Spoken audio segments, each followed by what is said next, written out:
Who here has not heard the train story? I'll tell the train story. So it goes, hey, a nail. Are they trying to kill us? I was thinking about coming out here in my swimsuit barefoot and like, hey, everybody, God, Doug! So, last year, I think, or 2 years ago, I can't remember, it merged just into one giant year. 2 years. 2 years ago, thank you. I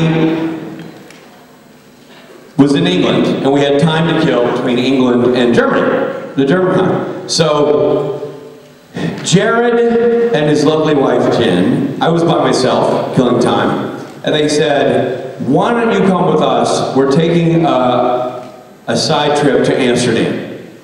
I said, great, that's lovely.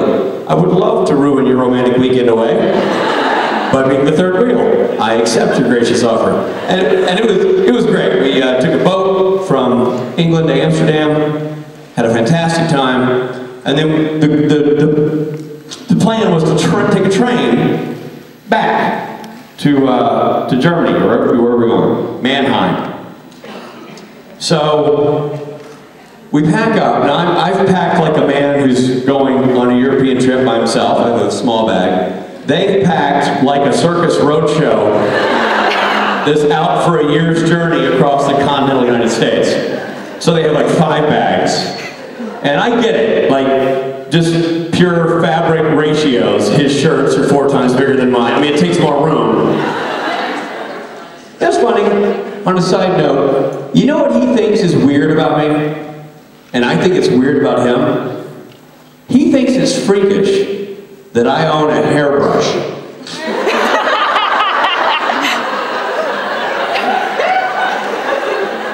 Yeah, I've traveled with a guy a bunch, and I was like, oh man, I forgot my hairbrush. You own a hairbrush? Yeah? Why? I have hair on my head? Gotta make it go from point A to point B? And he's like, dude, that's so crazy. I don't own a hairbrush. I don't know why he's suddenly a surfer, but just go with it. Dude, I did not understand. But he's like, I don't own a hairbrush. I just shower, towel dry, and do this.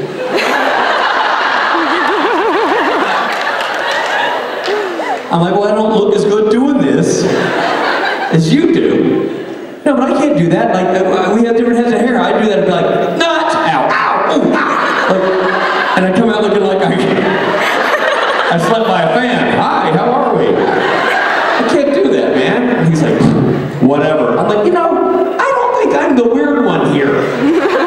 Mister, my hair doesn't need a hairbrush. You genetic freak. I was fine with you being tall. I can deal with you being handsome. But perfect hair, damn you to hell.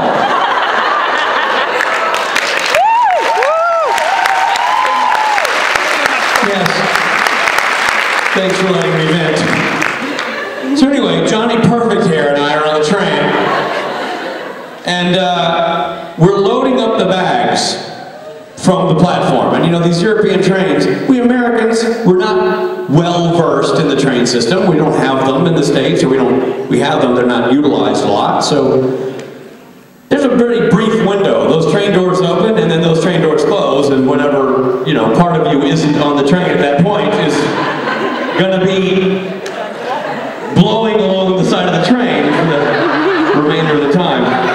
So we're loading the bags up, hurriedly loading the bags up, and we get in and we sit down. I'm here, Jared and Jen are there. Jensen was not there. Genevieve was there. And we're looking at the bags like, done, great, got it. And Genevieve looks around and she goes, where's the silver bag?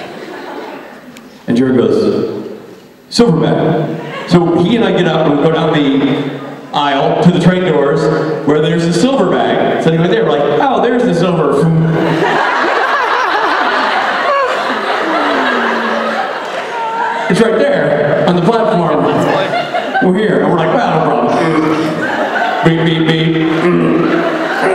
Like, how do you open the...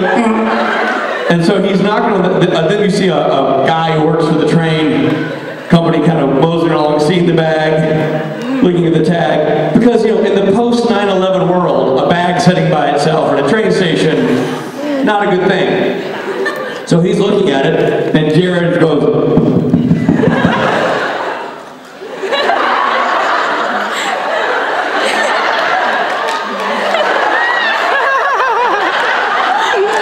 And the guy looks at him and goes,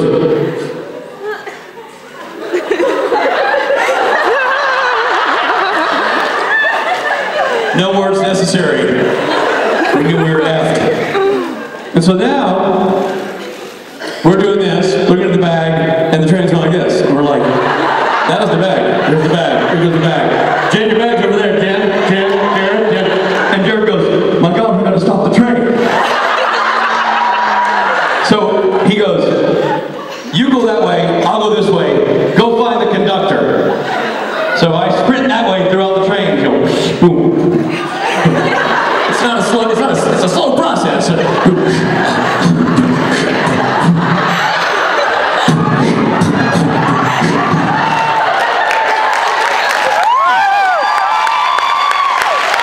Yeah, you say that. But somehow I feel like on his side, the train doors just knew he was coming and opened. Like,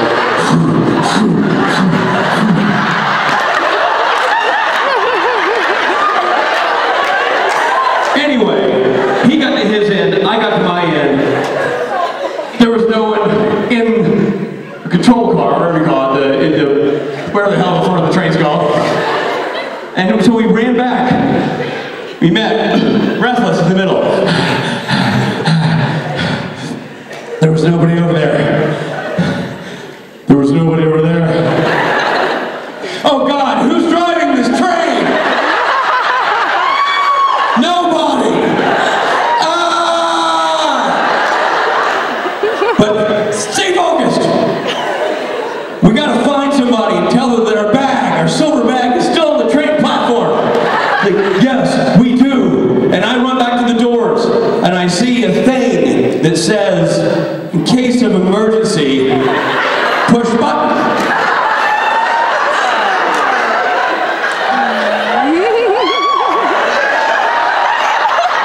And I look at it, and it's behind plexiglass, and then I go, well, rule that one out. And he comes over, it's like a bad Hardy Boys crying, like, what you figure out? Well, I figured out that that says, in case of emergency, push the button. But it's behind some kind of protective glass. I guess we're out of luck. He's like, yeah.